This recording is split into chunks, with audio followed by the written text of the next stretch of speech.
Welcome in, Cowboys Nation, to the BT Furnishings post-game show. Cowboys get the blowout victory, 43-20, extend their home winning streak to 11, move to 5-2 with the huge matchup next week as the Eagles are in the battle right now with the Washington football people. But the Cowboys get the victory. Skywalker still. We got our guy. Almost called you Patrick No. C. Walker. Not that guy with with the dreads, the other one. The former Dallas Cowboy, Jesse Holley.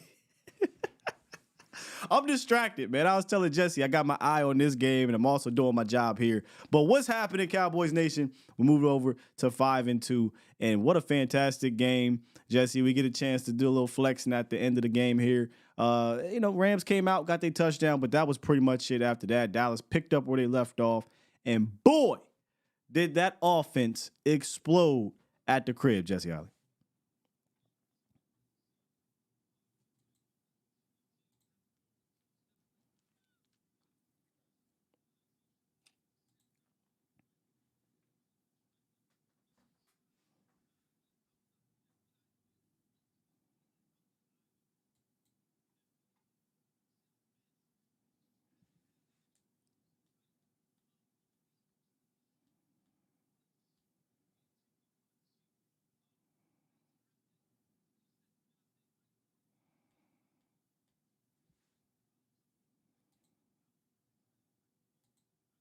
Same.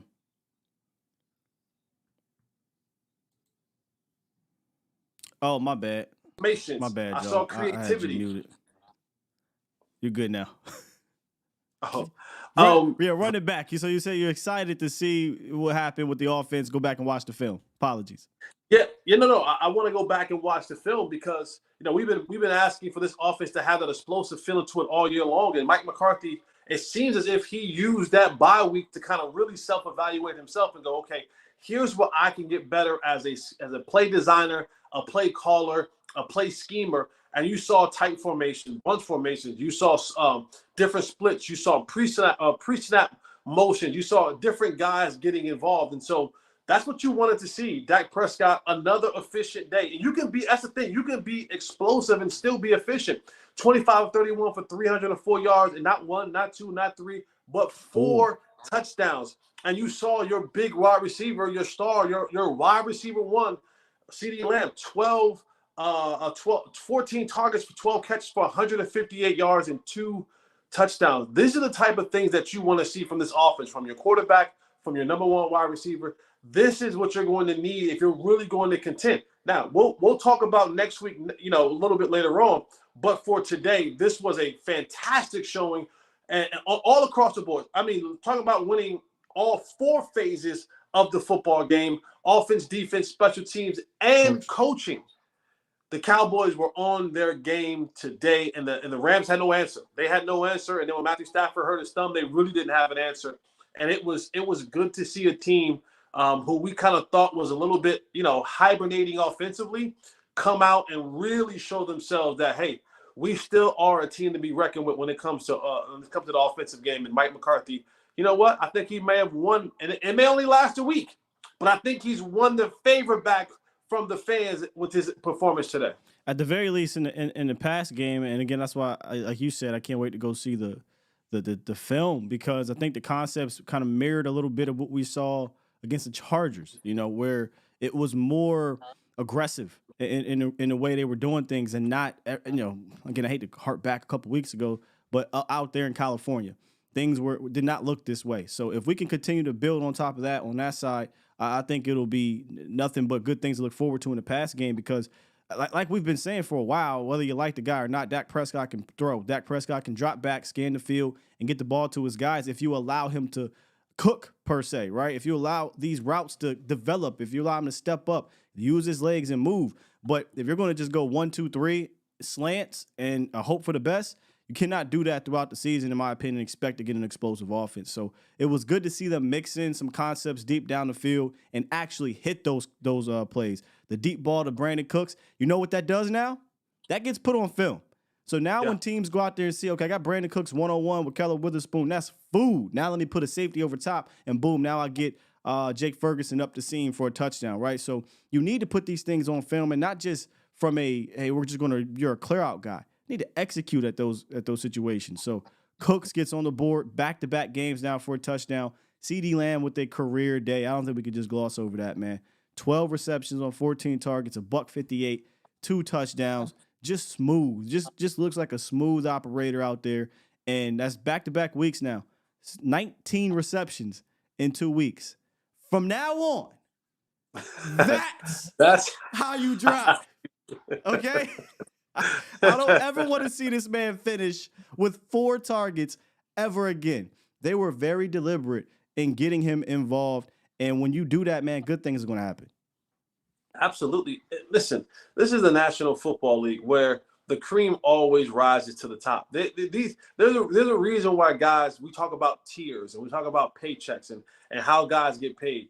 Those players who are on the top tier of the National Football League, good things happen when you get those type of players the football, right? It's like, I don't care where you go across the board. Tyreek Hill has the only player in NFL history now to have 1,000 yards in 8 weeks of operating football. You know what I'm saying? Like, you know what? Getting him the ball is probably a good thing. You know what I'm saying? So it's like when he's not even us, when CeeDee's walking around and he's moping and complaining and like what? Like, come on, y'all. Like, he's saying what we're all saying. I'm a really good player. You didn't draft me in the first round and give me 4 receptions. I'm not the same as Brandon Cooks or Michael Gallup or Jalen Tolbert. I don't belong getting the same amount of targets as the others. They get off when I do what I'm supposed to do. So if you give me the rock and you allow me to do what I do and you put me in the position to do what I'm supposed to do, I'm going to do it. But it takes y'all to get me the football so you can see me work. And when that happens, you have performances like you've seen today. And when you put that type of stuff on film, it gets into the minds of defenders, defensive coordinators, and now you're able to – you want your others to kind of get off? Well, guess what? CeeDee has 12 for 158. Guess what they're going to start doing now? They're going to start even having more attention headed towards his way. Now your others can begin to get off in the offense. But when he's not getting the rock and he's not getting – the attention that he rightfully deserves, now everybody's caught in the bind because they're like, well, damn, CeeDee, they ain't double teaming you, so that means they playing us all the same now, so ain't nobody out here eating. So I'm glad to see CeeDee Lamb out there smiling and eating and cheering, and we get to see the $40,000 incisors and the bicuspids. I'm always happy when I get to see those. Yeah, we talked about, there's going to be times where you need 4 to put on a suit. And that first half was obviously fantastic, but didn't stop there in the second half. Finished 25 for 31, first 300-yard game of the season, and used those legs. Dak Prescott had 19 rush yards on the day with a 9-yard gain on one of them. So I think he had converted maybe two first downs with his legs as well. So, he was out there playing fantastic with the receivers. Only 6 incompletions, but 4 of those incompletions were to the receivers, but that's with 24 targets. So, 20 for 24 to the receivers, you want to see that, right? You don't want to see what we saw last week where you was perfect to everybody else, not so great to the other guy, Michael Gallup. And this is kind of what I'd like to see moving forward. We saw a lot of Tolbert today, not in the passing game, but he was out there. But there wasn't this deliberate effort to say, we're just going to target 13 and screw everything else. There was a deliberate effort to go to 88, to go to 87, to go to Brandon Cooks. And Michael Gallup just kind of was a recipient of what was left over. If that happens moving forward, I think you'll see more days like this to come. Not to get too far ahead of ourselves, but, you're not dealing with some amazing secondary, in my opinion, next week. I just watched the team pretty much do some good things against them. So I just think continue to factor in, and I don't use the word force, but focus on your playmakers, on your guys, the CeeDee Lambs, the Brandon Cooks of the world, right? Or Jake Ferguson talking about the aerial attack. Focus on those guys, and I think good things will come, Jesse. No, and I don't think force is a bad word in this instance. Yes, they're good players. It's like, in basketball, Luka Doncic should be getting most of the shots. LeBron James should be handling the ball the most. Steph Curry should get the ball at the end of the game. I don't think it's a forced thing. It's these players have a particular set of skills that make them very good at what they do. You should make it a very, very, very asserted effort, if not a forced effort, not to cost the entire team, but they should be their game plan, your aerial attack, your passing game should be formulated around these players. It's not a bad thing to say that. Like they should get the ball as much as they possibly can because you've seen the results. When they do not get the ball, you're kind of wishy-washy, can kind of go either way. When they do get the ball, you are a completely different offense that has a different dynamic, a different attitude, a different approach to what you do. You're more aggressive. You're more downhill, and I think that should be the continuous approach about going about it. It's nothing wrong. Yes, force CeeDee Lamb the football. Course, yeah. Yes, please. Yes, throw the best player on our offensive side of the ball. Throw him the ball a lot. That's not a crazy concept, a crazy thing to think about. The best player. It's like saying, you know what? I know Michael Parsons is the best pass rusher we have, but let's not force him rushing to the quarterback. No. You line him up any and everywhere. I've said this. When they decide to make Michael Parsons a full-time pass rusher, what have I always said? Any rep that he is not rushing the quarterback is a wasted rep to me. You see what I'm saying? I'm not saying that you got to throw every single pass to Michael up to CeeDee Lamb, but damn, he should be the guy that you're trying to say, hey, we're going off him first. He's the first read. We're playing off him, and then you see what else is out there, and then you deliver the ball to them. But yeah, forcing CeeDee Lamb the ball is a good thing, a good concept, a good thought process, and I think it's a good approach, especially when he goes 12 of 14 for 158 and 2 touchdowns. Not a bad person to throw the ball What a to. game, man. What a game, man. And he made big plays. He was routing dudes up, just jumping over guys. It was just a fantastic game. Only downside to the day on that side of the ball was injury, and let me just say, Chuma Edoga went out. Again, we have to go back and watch the tape, but it felt like after the first few possessions where things were a little wonky up there, it seemed like he settled down.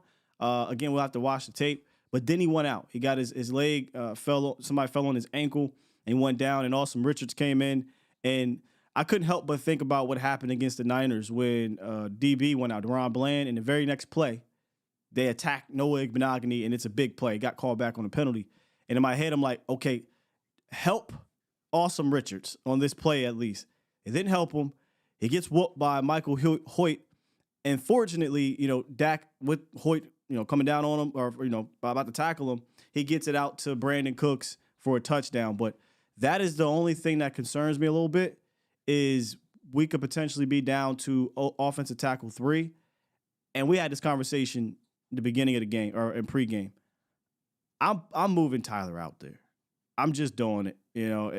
Let Tyron Smith, heal and then come back and be a swing. But I think you have to move Tyler Smith at left tackle. You cannot have that blind side, have Austin Richards as your guy moving forward, unless, he was doing that throughout the season, and he wasn't. He was playing inside, outside, practicing inside, outside. I'm moving Tyler Smith out there, and I'm fortifying that left side, and I'm figuring it out on the inside, maybe with TJ Bass or Austin Richards or somebody else, but I'm not playing games out there.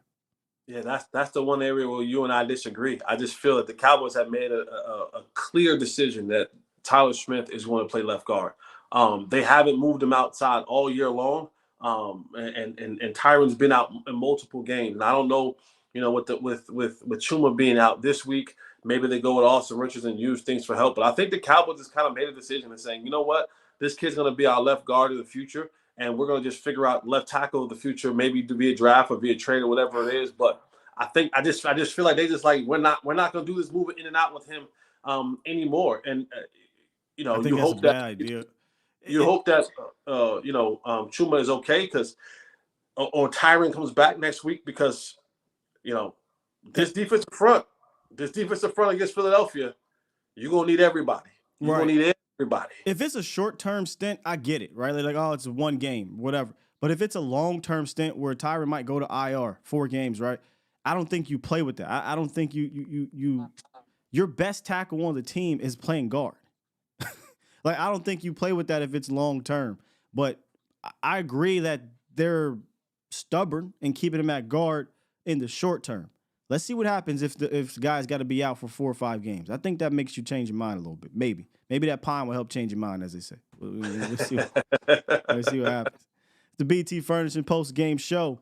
Yes, indeedy. Hey, look, if you need some decor, if you need to get some mattresses or just furniture in general, make sure you hit up BT Furnishing. It's the one-stop shop where you can buy more or save more. They got that sale going on right now. You spend $999, you save $100. You spend $19.99, you save $300. And right now, you can walk in there, any of the 4 locations, Dallas, Garland, Plano, or Arlington, and say, man, I want that Skywalker special. What's the Skywalker special? You get a reclining sofa, you get a love seat, and a free recliner, all for $9.99. So if you're looking for quality furniture at an amazing price, stop into any of those 4 locations or go to btfurnishings.com to furnish every need in your home. Make sure you guys tune in tomorrow. I'll have a special announcement for our BT Furnishings. We're going to be there on Friday doing a live show, and they are giving away some stuff, man. Gift cards. They're giving away a free recliner. They're giving away a Michael Parsons jersey. It's a lot going on, so make sure y'all tune in tomorrow. And, of course, I'll have my Cowboys custom player of the game as well. Let's flip to the other side, Jesse, and talk about this defense who came out there in the first half. They went down and scored, and then they also matched it in the second half. But overall, this defense needed to do what it had to do, force the turnovers, create the pressure, and make things difficult for the Rams. They did that. You saw they were hitting you with a couple of those over routes or those deep dig routes. They got caught, and we knew it would happen from time to time. But you couldn't allow it to happen all game. You needed that pressure to make these quarterbacks, or it was 2 because we thought it'd be 1, but make these quarterbacks off. I think they did that enough at the end of the day, and they only allowed 20 points here. And in reality, the last touchdown, the last field goal really didn't matter. Yeah, Dan Quinn, I think after kind of seeing how the game was going to be played and kind of seeing how they were going to do things offensively with the Rams, he decided that what you and I said in the pregame, we're going to get them. And we can't let Matthew Stafford sit back there and just pick us apart, right, with these 2 really good route runners and Puka and Cooper Kupp. And so he just dialed it up, and you saw him start adding more and more pressure after to Matthew Stafford. And like you said earlier, it wasn't about necessarily always sacking him, but it was the fact that you were always around him. You were touching him. He was feeling you in the pocket every time he turned around. That mental clock of his began to get sped up a little bit. And then, of course, he had the situation where he hurt the thumb the first time and then came back and hurt it again, and that really derailed what they wanted to do from a quarterback perspective. But Dan Quinn said, listen, we're going to get him. We got a lead. We got cushion thanks to the offense, and now we're going to go after him. Now we're going to pin our ears back and go get the quarterback because we have a little bit of cushion. And that's what taking the ball first at times, scoring first, giving your team that feel-good feeling of, all right, we're 7 up right now. They are now in the seat where they have to chase us. If the game ended right now, we would win the football game. And when they were able to do that, this defense it's like a pitcher. A pitcher is more comfortable when he plays with a couple runs, under his belt. I don't have to be so tight if I give one up because I got 2 or 3, 2-3 run kind of cushion. Same thing on defense. When the offense gets you 7 or 10 or 14-point cushion, you feel a little bit more at ease and a little bit more aggressive because you have that cushion. And if you do make a mistake, you do blow a coverage, you do get, beat for a long run or a long touchdown, it doesn't put the game in a serious jeopardy because you have that cushion. The Cowboys offense gave this defense that, and you saw those guys get in attack mode. And when they get to that attack mode, the Lions starts it off, but the rest of that pride comes in, and everybody wants to join that sack party. And it got 2 sacks at the end of the day, but tons of pressures and a lot of tackles for loss. They finished the day with 6 tackles for loss and probably more stops. They held their running backs to 75 total yards on 21 carries, so pretty good day on the ground as well. You saw Royce Freeman. He did have about 2 good runs in that game, but Darrell Henderson had the most carries, 12, and only averaged 2.6 yards per carry. So, another quiet but solid outing defending the run. Again, though, these scores, it's a strange year, man.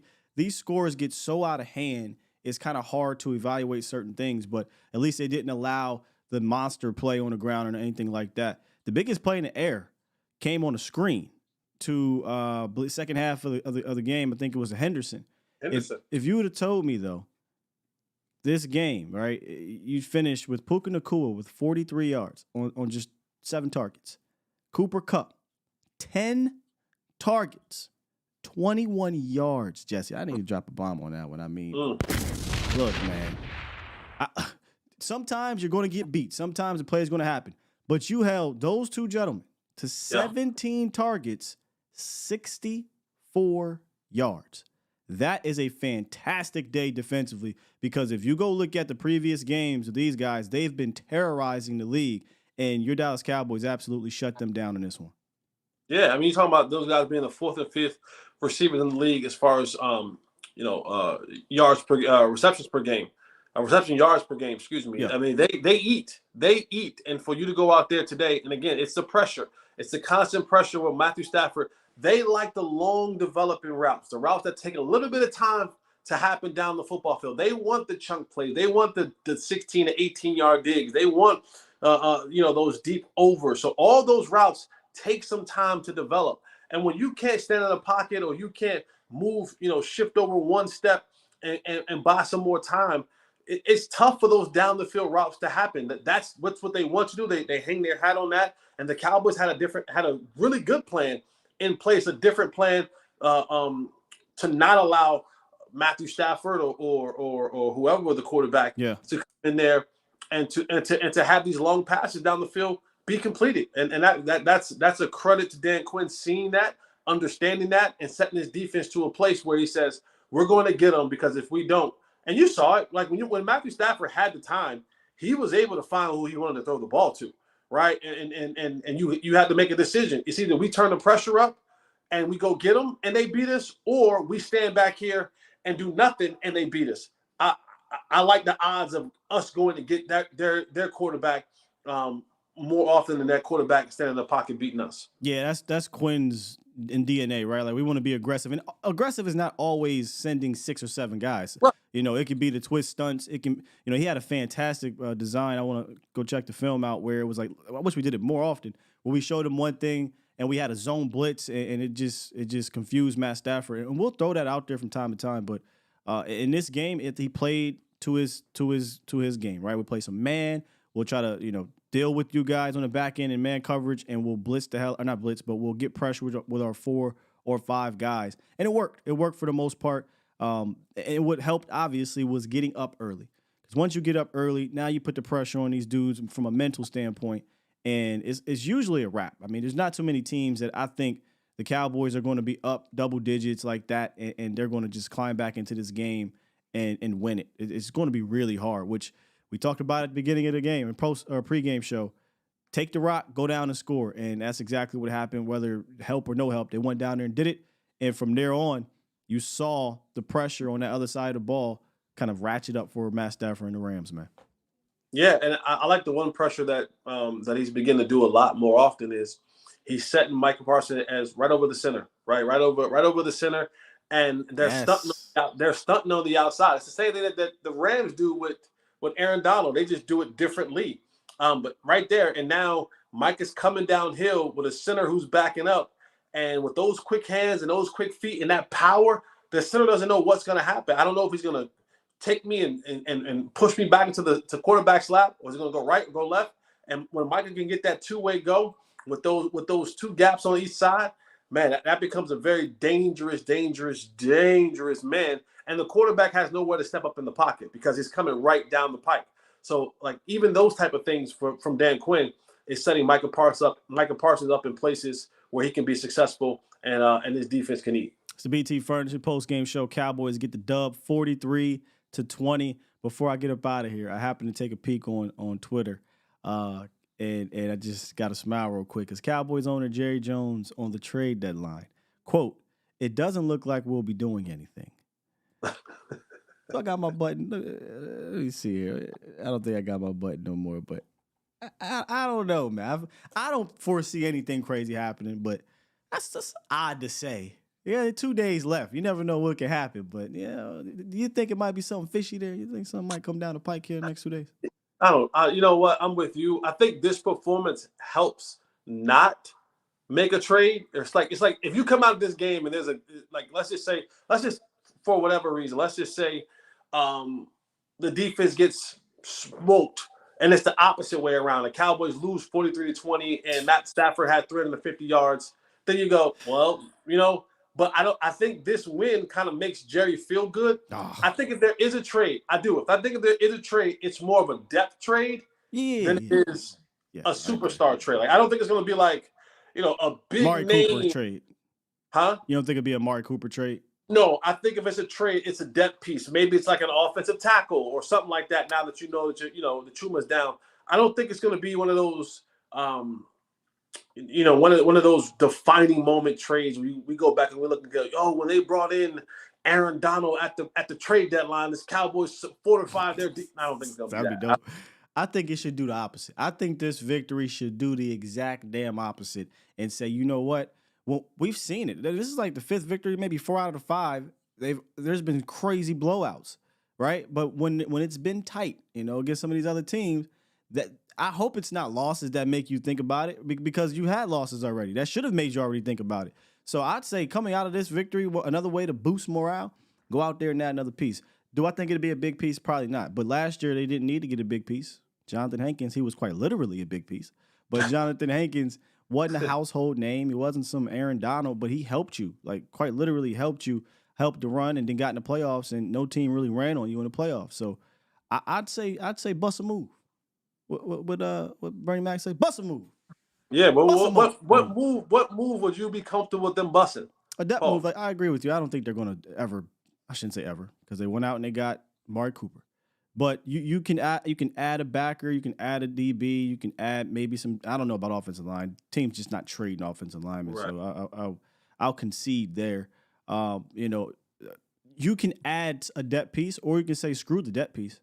We will swing for the fences. So there's always move. There's guys out there. There's guys out there for sure. Just a matter if they want to do it. And I just found it funny. He said, "Oh nah, nothing's happening." He probably not lying, but. Say that with 2 days left. That seems a little. You never know. I don't know, man. A little something. That's the thing about Jerry. You never know what side of the fence he's actually playing on, right? Like we said earlier, he said about Tyron Smith. Oh, he's gonna play on Sunday. He'll be fine. He didn't play. You know, and then you can say, sometimes when they give that coach that glaring vote of confidence, he's our guy, and he's like, well, we're actually firing him, and so you never know. We got 2 days left. It's gonna be spooky season. We'll see 3 p.m. Was it 3 p.m. Eastern Standard Time on Tuesday? Yep. We'll see what happens. And the great line from Jerry Jones is what? Deadline make deals. So we'll see. Hey, I'd much rather spew over it after a dub. After the Cowboys get their second consecutive victory, first time since the opening 2 games that they've won back-to-back games. And honestly, like I said, this offense has built some momentum in the passing department. On the ground, they're still trying to find their footing, but they didn't really need the ground game in this one. It was the aerial attack that they had to go after, and they did what they had to do, man. They cooked them on that side of the ball. It's the big matchup, though, next week. And, we'll obviously talk about this game for me tomorrow, and then we'll go over the tape Tuesday. But after that, man, I cannot wait to dive into this one. Cowboys, Eagles, at Philly. Supposed to be for potentially closer division lead here, but Washington didn't finish that one off for the Cowboys. So it's still obviously a big game. Huge game. This is huge, brother. This is huge game. This is another game that was circled on the calendar. This is another one. This is again Niners and Philly. If your plan in February is to be in Vegas as a participant, gotta go through one of these. You're gonna have to go through one, if not both of these football teams. Yeah. So, let's make it personal, guys. Don't make it personal after the fact. No. This has to be personal now. This has to be personal now. You don't want to have 2 good victories, have a great blowout victory in this game, and then go and wet the bed again against an opponent that people deem as good as you or better. Yeah. Right. That won't sit well with anybody, with the national media, local media, because now it kind of looks like, well, the teams that are kind of equal to or less than they beat up on, but those that are kind of better, they haven't won. They struggle with, and those are the teams that you're going to actually see in the playoffs. So go ahead and get this win, enjoy this victory, get ready for next week, because if you win next week, then you can run about 3 or 4 or 5 of them things off. Yeah, Panthers, Commanders, Giants. You got nice little schedule coming up. Yeah, you can run a nice couple of things off, get a couple blowouts, and be sitting in the fourth quarter after the Eagles game, and then get ramped up for that second half of that last quarter of the season, where it gets a little bit more thick. But yeah, man, this is a big game. This first is a big matchup, in my opinion, real matchup. I know what happened in 2020, 2021. I'm sorry. This will be the first real matchup, but since the Eagles have kind of been a good team, between Dak and Jalen Hurts. Now, Jalen Hurts obviously played the Cowboys in like week 3 of 2021 early. They wasn't the same team. The Eagles, these last 2 years, this is a totally different team. And you'll get a chance. Everybody, Jalen Hurts, Dak Prescott, and they're both coming off of big games. 4 touchdown performers for both. Damn near identical, almost identical games. Yeah. Like almost identical games. I mean, if that tip pass doesn't happen, the box scores are probably exactly the same. Right. So it's gonna be a fun one. It's gonna be exciting. AJ Brown is grooving. I think he's 5 or 6 games in a row with over 100+ yards. CeeDee Lamb, he's getting in his groove. I mean, our defense is kind of like it's found its way back. Their defense has kind of been, the standard this whole entire. This is another one where the rubber meets the road, where you get to go good versus good, and everybody's healthy for the most part. We'll see what happens with Tyron Smith and his neck, his back, his cootie and his cat. I don't know. We'll figure out what's happening with Tyron Smith, but hopefully he comes back next week and we can get it on. We getting out of here, man. This is the BT Furnishings post-game show. Cowboys walk away with the blowout once again, 43-20 for your boy Jesse Holley Skywalker. Still, we got to get one of those, baby. One of those, baby. We out here. Make sure y'all come through tomorrow morning. Check out Jesse on all 11 of his shows. And I'll be here in the morning, A to Z Sports Live. We out of here. Love y'all. Peace. We out.